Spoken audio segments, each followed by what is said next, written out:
Ito ang Radyo Pilipinas. Radyo Pilipinas News Update. Anaton oras sa mga kasangkayan may ada nalakita 4 minutos ug sa mag alas 4 ngan para hanatan na mga balita. Paglaom ang darahan na food redemption han na walang gutom program yan ang kapaskuhan matapos makakarawat aton mga benepisyaryo han ira food packages siya na nga Disyembre. Tikang dinhi Eastern Samar nga tutubtub sa Southern Leyte mapaso ato naging pagkarawat aton mga benepisyaryo hadton na mga pagkaon nga ira nga nahiuli nga nagserbihin na kasiguruan nga may ada nira pagaharampangan didahan Pasko ngan sugad man nga dahiton pagtapo hit bag-o nga tuig. Padayon iton walang gutom program hapagtuman hiton direktiba ni Presidente Ferdinand Bongbong Marcos Jr. nga waray Pilipino nga gugutomon labi na yana nga panahon hiton Pasko.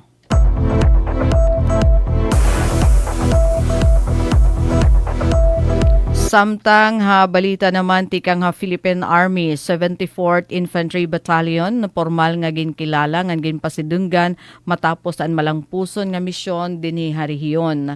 Formal nga ginkilala nga ginpasidunggan hagin buhat nga send-off ceremony 8 Infantry Stormtroopers Division and 74th Infantry Unbeatable Battalion para haton ira malangpuson nga kontribusyon ha kampanya dinhi Eastern Samar kontra han Eastern Visayas Regional Party Committee kon EVRPC nga napaghatagin sa seguridad ang mga komunidad hasakob haton na ira nasasakupan. Tikang han February 17, 2023 nakadeploy ang 74th Infantry Battalion ha area han 8th Infantry Division nag-operate ato nasabi nga batalyon ha mga munisipalidad hiton Mapanas, Palapag, Gamay, Lapinig, Northern Samar. Ngan didato November 8, 2025 aton lugar han operasyon han kasundaluhan in Bumalhin naman nga to Leyte ngan sugad man Southern Leyte. Hagin pahiluag nga lugarhan operasyon hini ginabutang ang 74th Infantry Battalion ha ilaroman operational control han 802nd Infantry Brigade kundiin inimpadayon nga nagpadukwag han na operational effectiveness and division nga nagkontribuyer hang kamurayawan nga seguridad habugos nga Eastern Visayas. Habugos nga deployment hini permi nagpakita aton batalyon hin na profesionalismo, disiplina, ngan determinasyon samtang nagdudumarahin na sustenido nga pakiga kontra intelihensya ng civil military operation sa pagsuporta haton paningkamot han 8 ID para haton kamurayawan ng seguridad harihiyon. Lakip haton mga matitigamnan nga nakabutan hini amo aton ka neutralisa han 164 nga communist NPA terrorist kon CNT pinaagihan ginasa nga focused military operation, intelligence operation ngan local peace engagement na kakumpiskar gihapon ang kasundaluhan hinsay 67 nga mga pusil naka-recover hin 37 nga improvised explosive devices nga nakapagbungkag hin 37 nga hideout. Dugang pa gintagan hindi unan 8 ID nga diri mahihimo aton mga kalangpusan ha operasyon kun wara dedikasyon profesionalismo ngan sakripisyo aton mga opisyal ngan enlisted personnel han 74th Infantry Battalion. An malangpuson nga pagkumplitohan misyon dinya sinirangan na kabisayaan ang 74th Infantry Battalion in mabalik nga ton ira mother unit ha ilarom hiton 2nd Infantry Division agud kumarawat hin bag-o nga assignment ngan magpapadayon an ira serbisyo han nasod.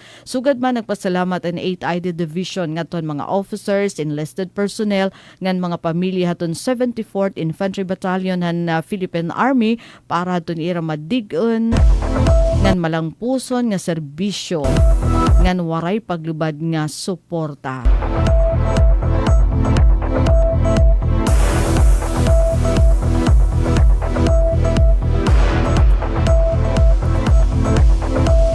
Samtang halay naman nga balita, duha nga bata pinakauri nga biktimahin paburothon pera kaadlaw antes an bag-o nga tuig. Duha nga minor de edad nga kabataan naton pinakaurhi nga biktimahin paburothon pera kaadlaw antes an pagtapuy ton bag-o nga tuig sumalahan report han Department of Health ha magkabulag nga insidente usa nga 8 ka tuig nga bata adto nautdan hadton usa nga tudlo matapos buthan hin whistle bomb samtang duha naman nga tudlo adto nautod hinusa naman nga 16 anyos nga bata matapos naman buthan hin 5-star pareho antos in mga paso hay iba-iba nga partihan ira lawas ngan samad an mga biktima.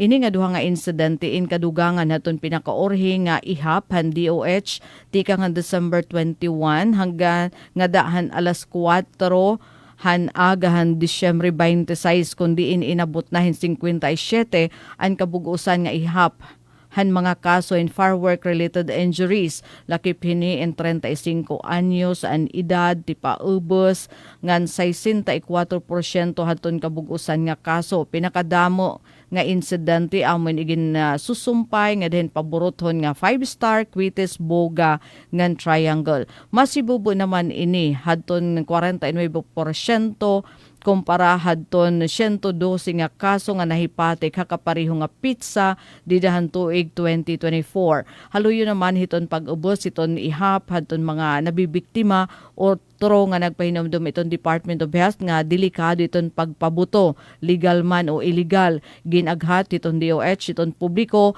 nga likyan iton paggamit hini nga paburothon ngan diretso naman masingato iton hospital o tumawag kun pananglitan may ada disgrasya nga hitabo. Mga kasangkayan, magpabilin nga nakatune in na DYES para han bag-o nga mga notisya. Para Bagong Pilipinas, Daisy Lalosa Bilizar. Radyo Pilipinas, Radyo Publiko, Borongan. Mula sa pinakamalawak na newsroom sa buong Pilipinas. Ito ang Radyo Pilipinas News Update.